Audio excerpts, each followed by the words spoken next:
Yes, the competition to find the Royal Institute of British Architects House of the Year is back. Oh my word! How phenomenal! The judges have hand-picked a long list of Britain's most awe-inspiring new buildings.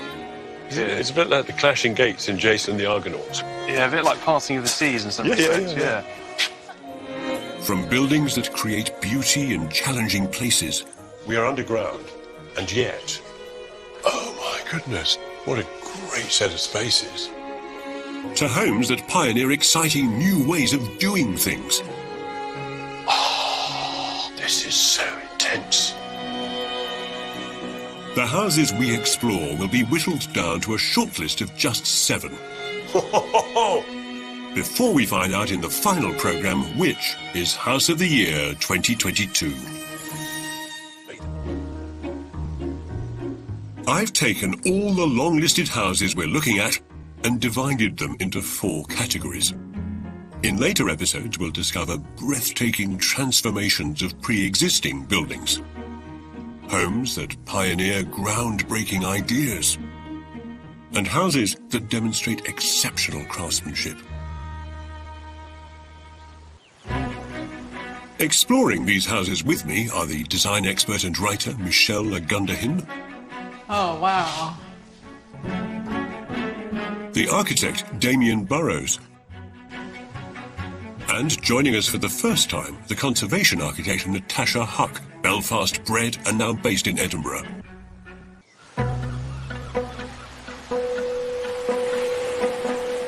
And few sites are harder to build on than this wild and windswept stretch of the south coast.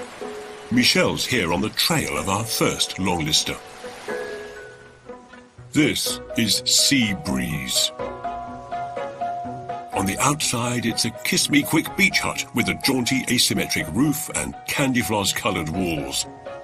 Indoors, it's a seaside pleasure palace, complete with a luxury spa.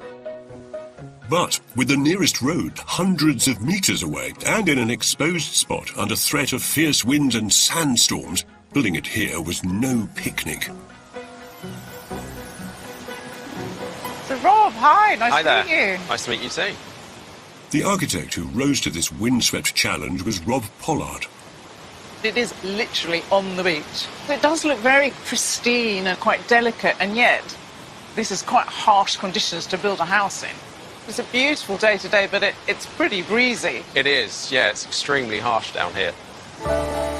Sand threatens finished buildings too, wreaking havoc on external finishes like paintwork or cladding. So Seabreeze is therefore wrapped head to toe in hard-wearing microfiber concrete. It has an incredibly kind of crisp finish. I mean, there are no sills or ledges. Why is that? Usually properties with window sills and ledges, the sand will collect and it starts to seep through the windows. Gutters, they just fill with sand literally on a daily basis. So we went for this very flush finish, flush windows everywhere. Seabreeze is a compact 1.5 stories high. Downstairs, there's a spa tucked away at the back with the open-plan living, cooking and dining space facing the sea. Upstairs, there are 2 bedrooms, including a generous main suite. As you cross the threshold, you enter a world of 5-star luxury. Oh, wow. It certainly all feels incredibly luxurious. The glamorous main living space delivers all the fun of the seaside without any of the inconvenience. There's a terrazzo floor that looks like shingle, but doesn't get between your toes. Instead of predictable piles of driftwood, there's a beautifully crafted eucalyptus kitchen. And the wraparound corner window allows for feasting of the eyes on the rolling waves. But not your ears. It's so quiet in here. I mean, there could be a storm raging out there, and I can't hear anything. Why is that? When you close that door behind you, everything's triple glazed and got high-grade seals on it. So acoustically, the building is so robust that the idea is that you can hear the waves crashing outside, but inside, it's absolutely just silence. The RIBA judges praised Seabreeze for embracing the pleasures of leisure time and for overcoming the challenge of its modest plot by cleverly organising space. Downstairs, everything's built in, from the dining table to the TV area. But the most skillful solutions are on the first floor. In the main bedroom, lined in fumed oak, a decadent bath makes the most of the eaves. Opposite, a deceptively lofty sleeping area with a magnetic focal point. And that is one dynamic window. It is the ideal spot for watching the world go by. But what if it is also watching you? Was privacy not a concern? It very much was, yeah. We wanted it to not feel like we're in a goldfish bowl. We wanted to not fully glaze this elevation. We went for effectively 2 metres square, and then we wanted to get this little side window in next to it that could be a fun little window when you're in the bath. We also sort of kinked the angle on the bed so you didn't feel like you're in direct sight line.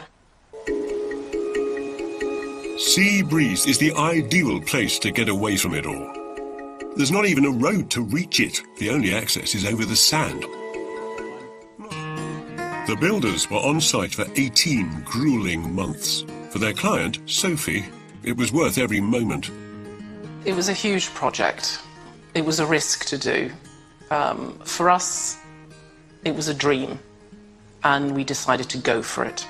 We've done it because it's such an exceptional place. I just come here and I just feel so relaxed immediately. You can go for a walk on the beach, so much air and nature and the elements. It's just wild. It's a wild idea to put a luxury spa at the back of your seaside cabin too, but an inspired one. Oh, wow. This is a glamorous house, lavish even, but not that ostentatious. It doesn't brag. It belongs. They may have had to fight wind and sand to construct this building, but finished, it really is as one with its surroundings, enveloped by the sand dunes, quietly overlooking the sea, and inside, super warm and luxurious.